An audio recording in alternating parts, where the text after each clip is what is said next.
இப்போ வந்து 2K கிட்ஸ்ல எனக்கு இந்த மாதிரி கேரக்டரைசேஷனோட இந்த பொண்ணு இருந்தா எனக்கு பிடிக்கும். அது இந்த விஷயம் இருக்கணும், இந்த குவாலிட்டி. ஃபர்ஸ்ட் ஜென்சியா இருக்க கூடாது.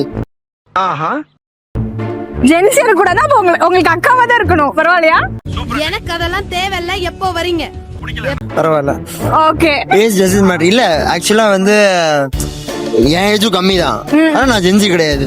சோ நான் என்ன மாதிரி ஒருத்தங்களை எதிர்பார்க்கல. லைக் என் ஏஜா இருக்கணும், ஜென்சியா இருக்க கூடாது. லைக் இப்ப எல்லாருமே ஜென்சி கிடையாது. அந்த ஏஜ்ல இருந்தவங்க அதாவது ஒரு பட்டாளம் கிடைச்சிருச்சு. லைக் 2005 மேல எல்லாம் ஜென்சின்ட்டு. ஆனா ஜென்சிலையும் பிறந்தவங்களுக்கு ஜென்சி பிஹேவியர் இருக்காது. என்ன மாதிரி ஆளுக்கு நான் ஜென்சி கிடையாது. Okay, next qualities. ஜென்சி இருக்க கூடாது, ஹோம்லியா இருக்கணும். லைக்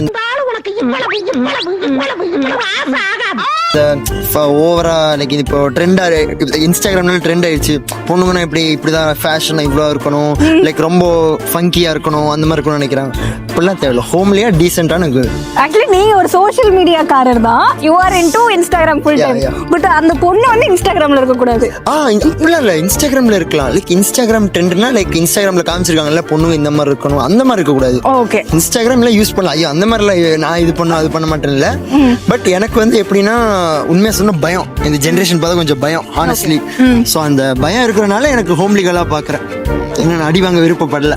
ஓகே, நெக்ஸ்ட் ஜென் சேனலுக்கு சப்ஸ்கிரைப் பண்ணிருக்கேன். சப்ஸ்கிரைப் அண்ட் ஃபாலோ பண்ணுங்க. தேங்க்யூ.